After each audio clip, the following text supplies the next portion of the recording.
So here's how they're not telling you about Charlie Kirk. So the whole thing about how does someone get to the point to being able and willing to pull a trigger on somebody like that is confirmation bias. So it's not about what Charlie was talking about and standing for. It's about how mass programming and confirmation bias and basically reinforcing different various beliefs until it becomes an extreme output.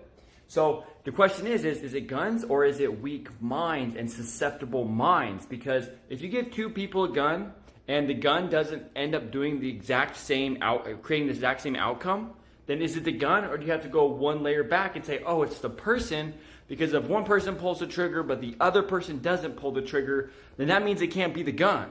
That means it's the person behind the gun. And so sheep, people who are easily manipulated to emotionally extreme actions, it's done through mass programming, and it's because of the people, the places, and the things that they surround themselves with, and it's the information that is confirming existing beliefs that the powers that be know if they push on enough and they continue to get enough touch points and rile people up, that they can get responses and reactions that feed into their agendas. So then for profits, politics, and power, they can then leverage and pushing. So you're going to see people like pushing against the gun rights, and you're going to see like people pushing for all these different things now, because at the end of the day, this was just a power play.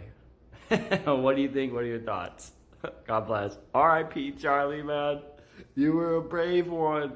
We got to peel this back. It wasn't about the guns. It wasn't about the guns, and it's not about the guns. God bless, guys. What do you think?